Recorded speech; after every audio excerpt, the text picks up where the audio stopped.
iFlight are well known for making some of the best bind and fly FPV freestyle quads available on the market today. One of the all-time favourites is this, the Nazgul Eco, and it is a phenomenal aircraft. However, it certainly isn't the cheapest. It is a drone that is based on most of their top-end components. It has lots of nice little features and extras as well, but obviously that comes at a price. iFlight, though, have just released a new Eco line of the Nazgul, which is giving you a more basic quad, but at a much lower price point. For instance, the new 5-inch Nazgul Eco is available for just $199 in analog, or $399 with the DJI O3 system, and that is quite a price difference compared to the Nazgul Eco that I've got here. Now today we're going to take a look at the HD version of the Nazgul Eco. This is the model available for $399 with the O3 air unit built in. I'll give you an overview, and then at the end I'm going to share with you my thoughts. Now just before we get into it, I just need to get the disclaimer out the way. So to be crystal clear, iFlight did send me this drone over to take a look at for free. I have not paid for this drone. They have not paid me to make this video. They have not seen this video before it's been published. And as always, my thoughts are entirely my own. There is no affiliate links in with this one either. It will simply be my opinion based on what I see here. Now, I'm not going to waste too much time doing an unboxing, but as there could be quite a few newish people seeing this, I am going to go over it quickly. So, when you buy it, it comes in this quite large box, actually, larger than the boxes we've seen them come in the past. Now, iFlight have done a really good job in recent times of packaging up their bind and fly drones. In the kit, what you will get as follows is a set of props. So you get 2 sets.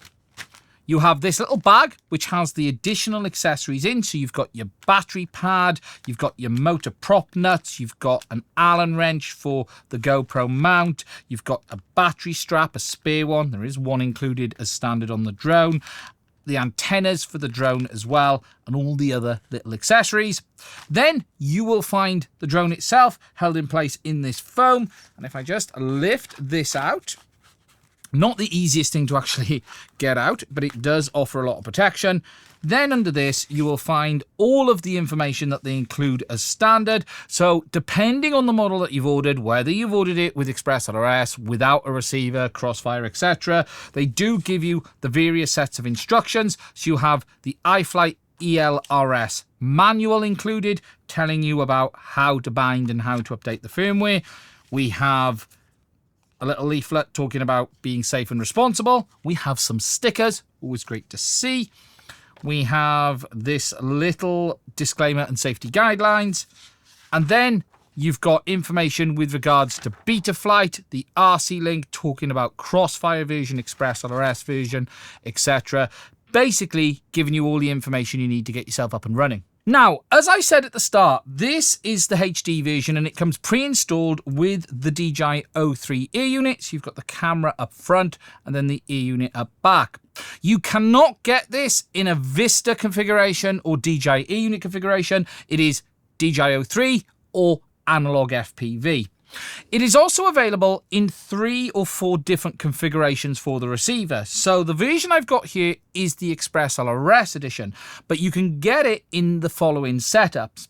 You can get it with no additional receiver. That is the version that is available for $399.99. That will use the built-in receiver function on the DJI O3 air unit, and you're going to need the DJI FPV remote version 2 to be able to use that with this quad.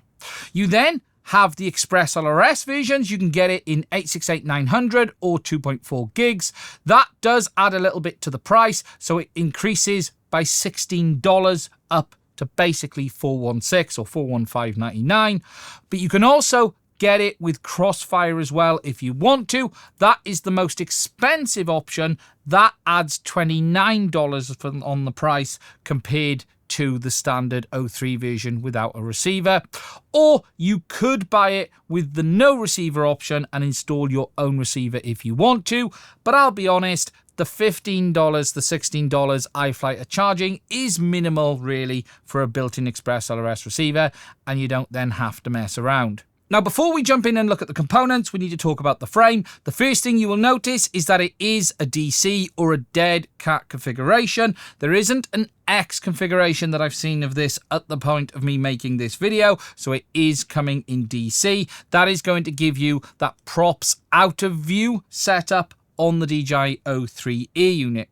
Now, going over the components, this is fitted with the Blitz ATF 435 flight controller. That is based on the Arteri Key F435. That is not an STM32 based flight controller, but it is still ARM based, and that is that lower cost version, and that's why they've been able to get the price on this quad down.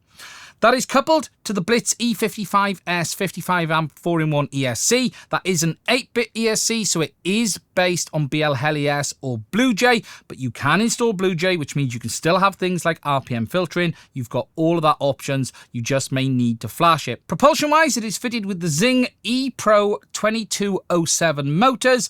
These are 1800 kV, and this quad is designed to take 6S voltage. This is their more budget line motors compared to what we saw on the Nazgul, but again, still a really good motor, and I don't see any issues with them at all. Now, looking around the build, whilst it is a cheaper quad, you still have some nice little extras. So for instance, we have their spark arrestor included as standard.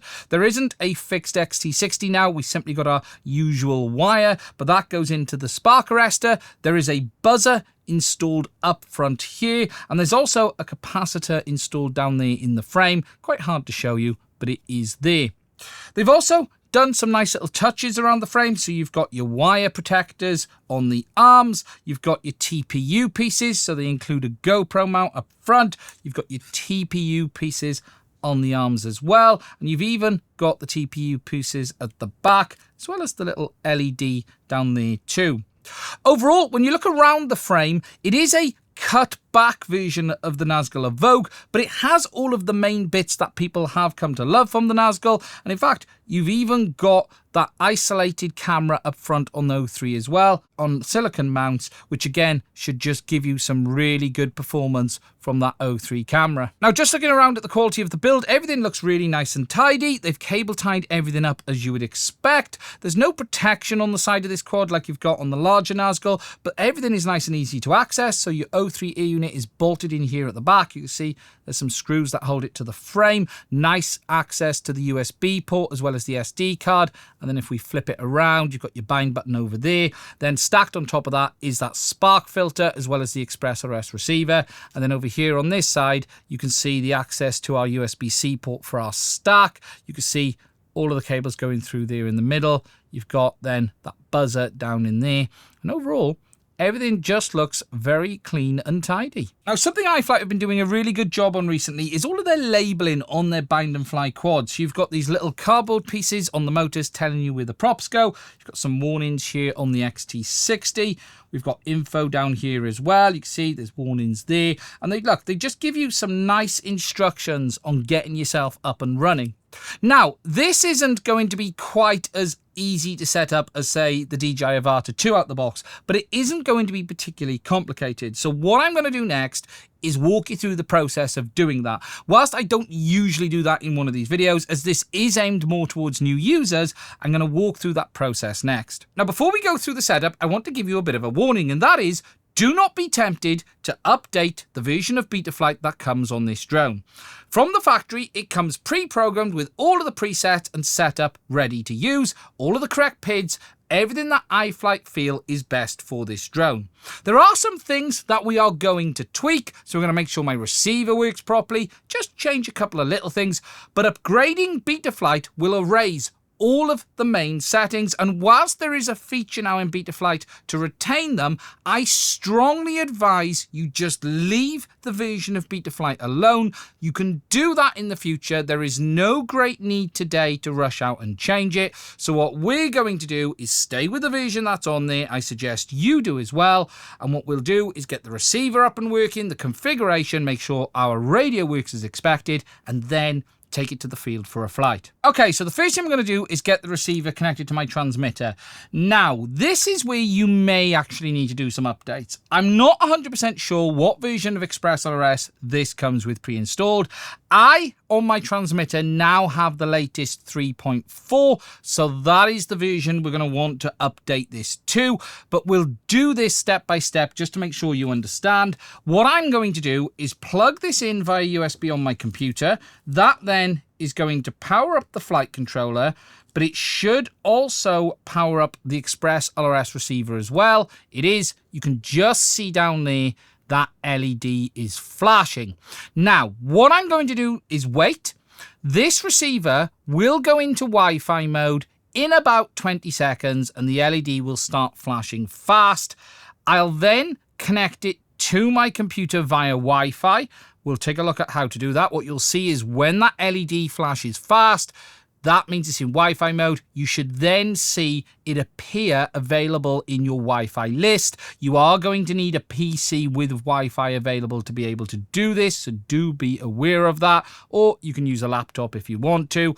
And then we'll take a look at what firmware is on the receiver.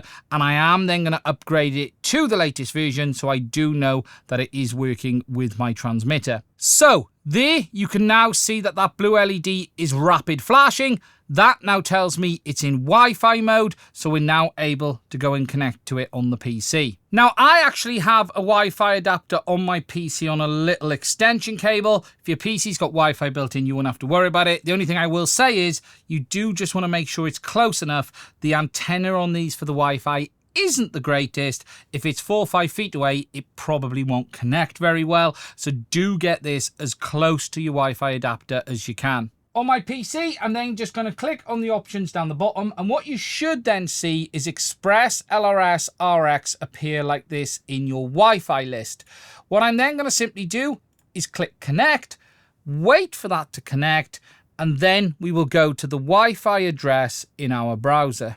If this is the first time that you are connecting to it, it will come up and ask you for the key. The key is the word Express ELRS, and once you've popped that in, it should then connect, and then it will take you to a generic homepage, or it will take you directly to the Wi-Fi page on the receiver.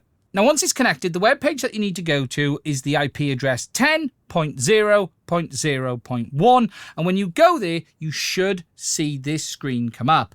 Now, this is the homepage screen of the Express ELRS receiver. Now, what I'm going to do in here is check what the receiver is. So it is the iFlight 2.4 gigs RX, and it is currently running version 3.30.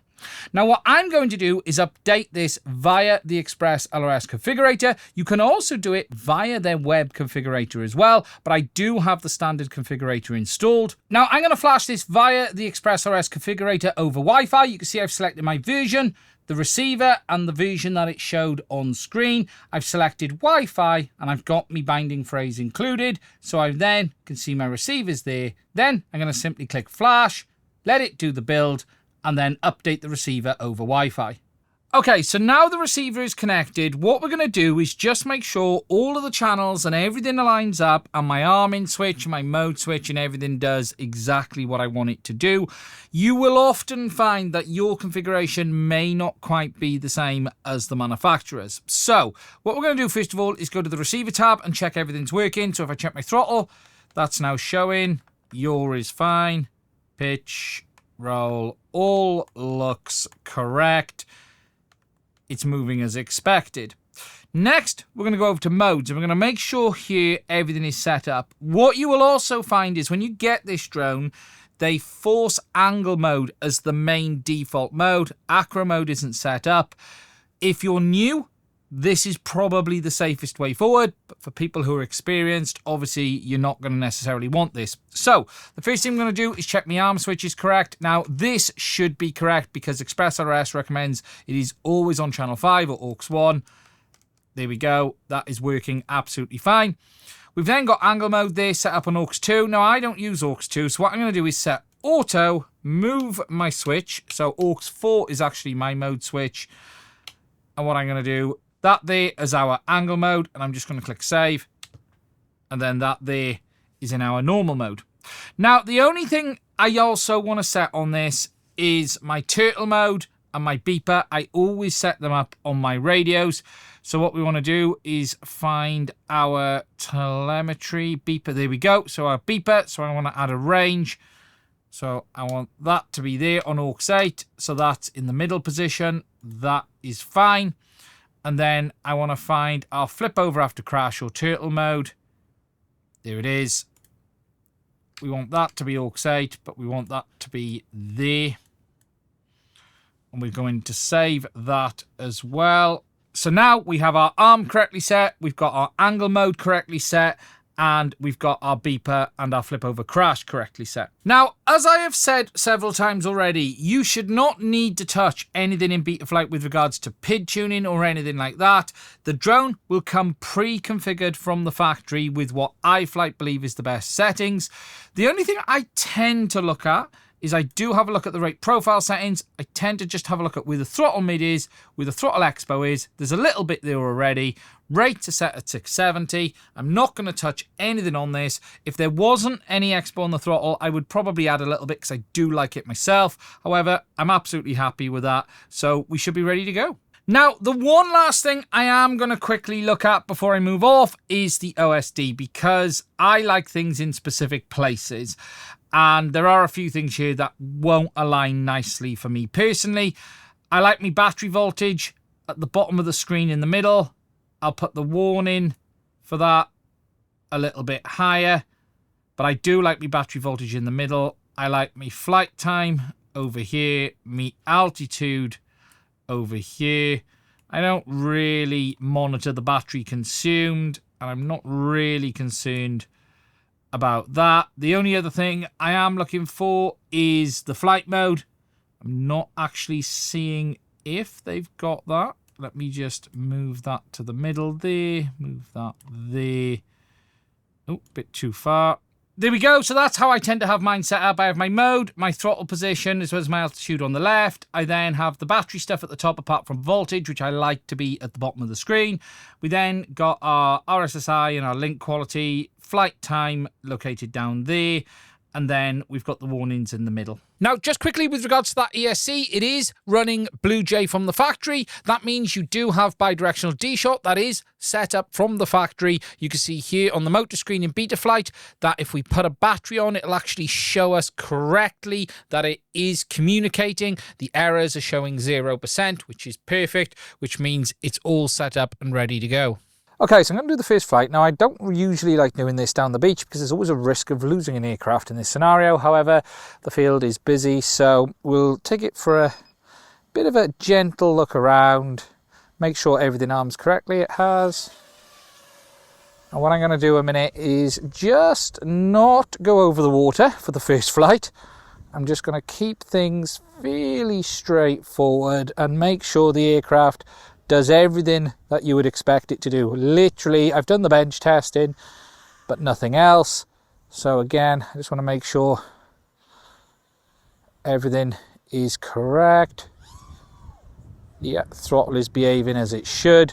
Whenever you have a new aircraft, you want to always just make sure that it is doing the things that it should be doing. It doesn't matter if it's a bind and fly, it doesn't matter if you've built it yourself. It's no reflection on iFlight, me doing these tests. I do it with every new aircraft just to make sure it is performing as expected. Now, obviously, the great thing with the bind and flies is the risk of an issue is just so much smaller than it is on something you build yourself. Not only do you not have to worry about learning how to do it, you've got the safety that a manufacturer has put a set of components together that you know is going to behave in a certain way. Now, the real interesting thing about this is it is running that AT32. We're seeing a lot more of that in recent times. At the point of me recording this video, it's been an interesting day because this is the day that we've been told BL Heli 32 is over. But don't worry, we're not running BL Heli 32 on this quad. We are running Bluejay, so we don't have to worry about that. But it is running an open source ESC firmware, which means you don't have to worry about a manufacturer vanishing because the community is always there. And if there's any problems, the community will pick that up. Now, as you can see, and probably hear on the microphone, it is very, very windy today. I'm just going a little bit up. We're recording in 4K 60 on O3. Just going to go at the top end to have a look around. Not too far. And then we'll come in nice and low. I have to say initially flies very nicely. I like the rates. There's nothing too difficult here, nothing particularly challenging.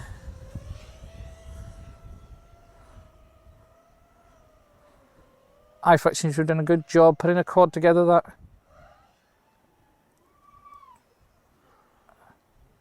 yeah, just seeing how it feels. Oh, it hangs quite well. Mind, it is windy. Let's see what the hang time is like. Yeah, pretty good. It's got plenty of power. It's running those smaller motors. Oh, I'm getting a bit of a whinge off the battery. I'm not going to worry too much about that. Overall though, initial flight feels good. No complaints at all. Doing a bit of a risking it at this point because we are over the water. But yeah, it's behaving exactly as expected. Now, for the next couple of days, I've been flying this quad down the beach. This initial footage that you're going to see here is flying in 04 in 60 frames a second mode 4K with rock steady turned off. And then I move into showing it with rock steady turned on. What I'm doing here is just having a feel for how the drone is handling with regards to vibrations through the camera as well. I have to say, overall, it is very, very good. There's no signs of any vibrations coming in the footage with regards to rocksteady being on or rocksteady being off. iFlight seems to have done a really good job on the image stabilization on the front. And in fact, I was flying it here on these days in quite bright sunshine without ND filters. And the jitters and everything do look very minimal. It is windy, it is moving around a little bit, but what I'm not seeing is anything that we've seen on some of the other O3 frames where there are vibrations finding their way through into the O3 footage.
Now, as always, things didn't quite go my way. As I was recording and not quite paying enough attention, I did catch the sand here on a low battery, but also managed to catch this bush by not paying enough attention whilst talking to my spotter.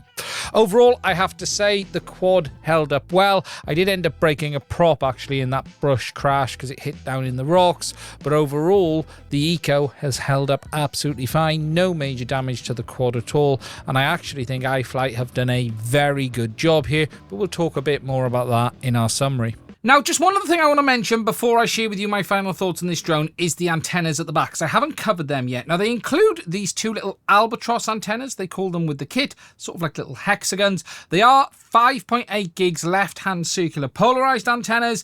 iFlight used to include their standard antennas with the kit, but they include the albatrosses. I found the performance on them okay. No problems, no complaints at all. The only thing I will mention is, and this is something I've noticed on a number of iFlight's drones, is just be careful around the SMAs at the back here. They have a habit where they mount them through the TPU of not quite tightening the nuts down enough, and what happens is the antenna bottoms out on the nut before being fully tight.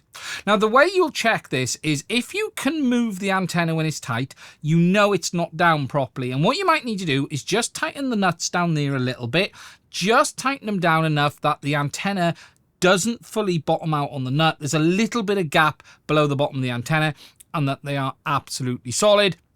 One thing to mention, as I've said, is they are 5.8 gigs. They're left-hand circular polarized. Obviously, if you're using them with the goggles too, these antennas are linear, but don't worry about that. It's absolutely fine. People put far too much in the difference between polarizations. The thing to understand about polarization difference, all of the measurements around that, so that 1.5 dB loss, is all based on a single antenna to a single antenna. This is a MIMO or multi-in, multi-out setup. Completely different scenario. Having left-hand circular polarized on here and linear on the goggles is not going to be a problem. I see people ask questions about this all of the time, and it's just not something to worry about. The reality is, most of the time, you're not flying flat and level all of the time. You've got 4 antennas on these goggles anyway, 2 at the top at 45-degree angles or so, 2 antennas in the front at 90-degree angles to themselves. So the fact that these are left or right-hand circular polarized is not going to be a problem. Using circular polarization with the DJI goggles is fine. As I've said, you've got that multi-in, multi-out setup, which is largely going to get around that. Now, as for my thoughts on the iFlight Eco, I actually think this is a fantastic quad for the money. In many ways, I don't know how I could say to you to go and buy the Evoke over this. I think the Evoke is a phenomenal quad. But this is very, very good. And I'm just not sure I could honestly say the extras are worth the money. There are some things on the Evoke that are sort of better in certain scenarios. So you've got all that plastic protection down the sides, but that comes with a downside as well if you need to do repairs. What I will say is iFlight have built an extremely compelling quad here for the money. $199 for the analog version, $399 for the digital DJI O3 version. The performance on the quad is really decent. I have no complaints over these motors. They're not as high quality as the Zing 2s that you get on the Evoke, but they're fine. It is the perfect balance of price and performance for me. And if you're looking to get yourself an O3 quad to do a bit of cinematic flying, I think you'll be more than happy with this. And really, it gets 5 stars from me. It's as simple as that. I've got nothing I want to say bad about it. And that's really all I can say. Now, I hope you have found this video useful. If you're interested in getting one, there will be a link to it in the description. I want to say a big thank you to iFlight for sending it over. You've done an incredible job on this little one, especially at the price point. If you'd like to support me to allow me to keep making content like this in the future, please also consider checking out the links to my Patreon as well as buying me a coffee in the description. I want to say a massive thank you to all of my patrons. We would not be able to keep doing this without your support. And if you'd like to support us to allow us to keep making content like this in the future, please do consider checking it out. Also, I have a Discord and an FPV Wiki as well, which there are also links to in the description, so please have a look at them too. Anyway, that's it from me on this one. I hope you enjoyed. Stay safe. I will speak to you soon.